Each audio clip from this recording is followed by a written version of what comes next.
Okay.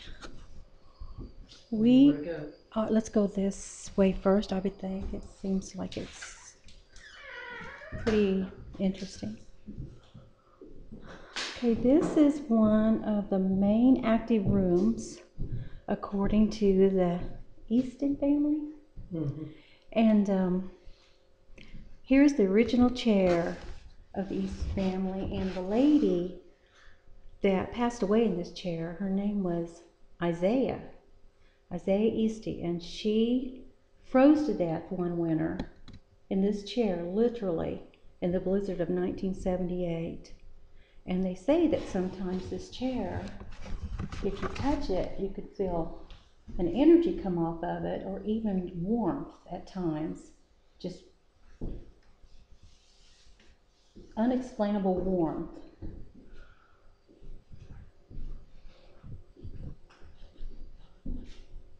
Yeah, okay.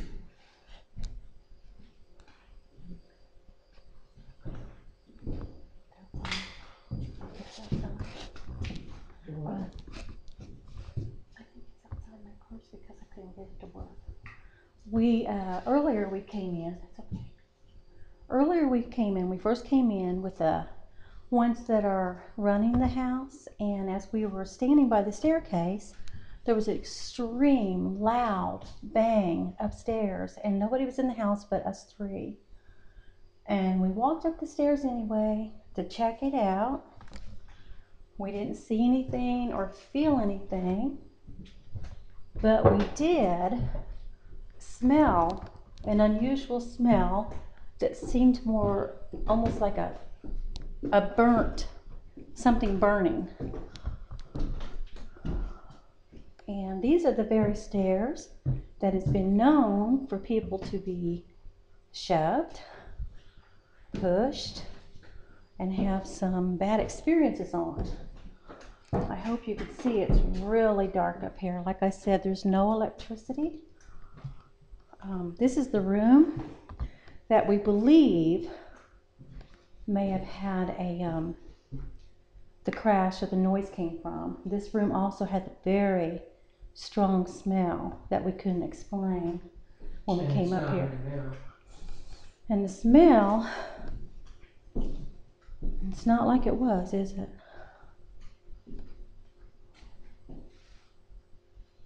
This place really, really, really is run down. And in here is some family history. They have different members of the family. I believe this is Dr. Harvey. Was that it, Dr. Harvey? No, that's not the Dr. Harvey, is it? But this is Isaiah Easty. She's one of the main owners of the place, and she's the one we were just discussing earlier that passed away in the rocking chair. And this is another one of the owners that was here.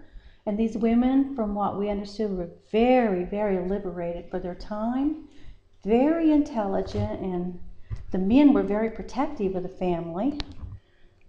And they all made sure that each member was really established and set up as they grew up. And they ran this house.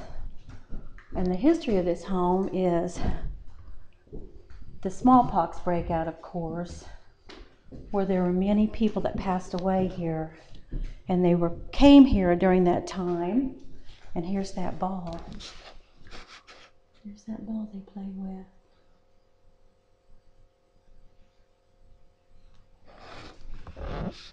And here's another photo of the Easty family. I don't know if you can see it because of the glare. I'm having some equipment difficulties right now. Try to do the best I can.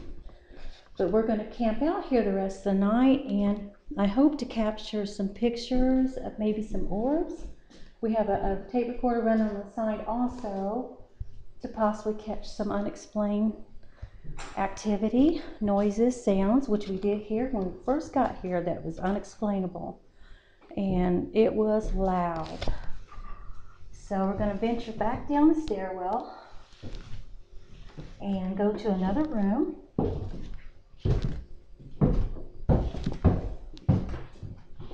Like I said, everything's really dark around here.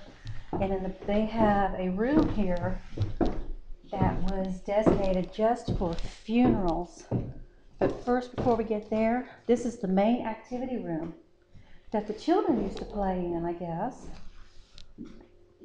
And they say that these benches here, you can actually put a coin on them.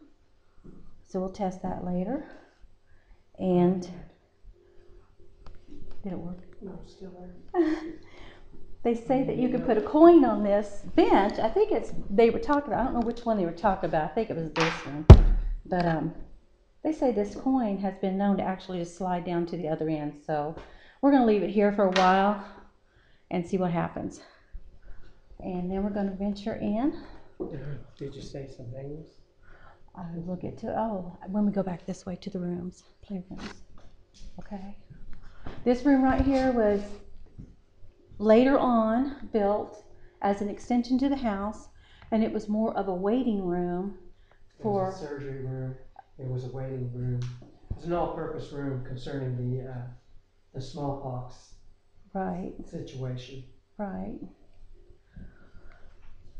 Okay, and they really got overcrowded here, so they did have to build this room. And we're going to go into a very interesting room now. This is built kind of like, this is the basement. We're in the wrong area. Let's go this way.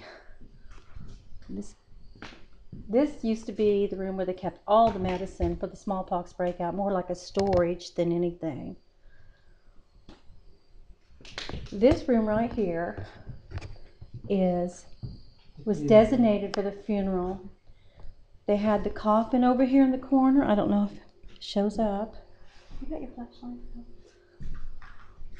The coffin there was an opening there at one time with two doors that swung outwards. Right. And the coffin sat basically right here in front of it, where you see me flashing the light. Over here they had a couch that was a long one. A fairly long couch, and at the time the practice was that they would take the body of the deceased and set it up, and family members would then have their picture taken with the deceased at the time. Very different practice. That would be very eerie these days. You know, but and this room was built on also. Out back here. This room here was a waiting room. This room was mostly for visitors to come to participate in the family funerals, which I don't understand to this day why they dropped their family off here, because they were highly contagious, but yet they could come to the funerals. That's beyond me, but that's probably just the way they did things. Going out back to the back of the property, we have the original grave site. And right there, Debbie, you can see where the double door used to be right there. Yes, you could see. Yes. The added wood right there. Yes. I see it. Actually, it would have been right here. I'm assuming. Right. Okay. This right here was the original graveyard, and it was right smack dab in out the back door, which is very strange to me, but I think it was a lack of room or something at the time, or convenience. I don't know what they had a purpose of having it so close to the house for, but this path goes right between the vines, and all these vines cover all these original graves.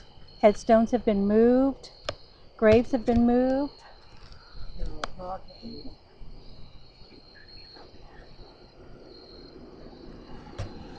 We got a plane going over. Ah, okay. Flying kind of low. Okay. That's vines. Huh? The vines. Oh, the vines. The vines here although they're not unusual as the type of vine they are, they grow only in the circumference of, in the area of where the grapes are supposed to be at, which is right here in the middle of where we are right now. The area is approximately, I'm going to say, probably 40 yards by 25 or 30 yards wide. These vines, these particular vines, grow only within this fenced-in area. They do not go outside the fence. They do not go outside the pathway or anything else. They don't climb the fences. They don't climb the building that's over here. They are particularly right here in this, just this area. Nowhere else on the property do they grow. And they are very, very thick here. We're going to venture back inside and try to snap some pictures and hopefully catch some orbs, and also record whatever noises or activity we can get on the side. Sorry for the darkness and the lack of lighting here.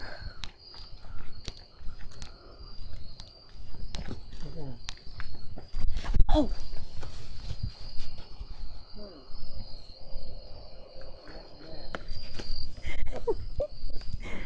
Go. Let's get across. Let's just go out this way here. It's dark. Make sure you keep it well lit, because this is hard to see. No. You can turn that off again. Turn off. Okay. It saves the power. Stop it. Stop the recording. Hit the captivity things. No. I don't know which one it is.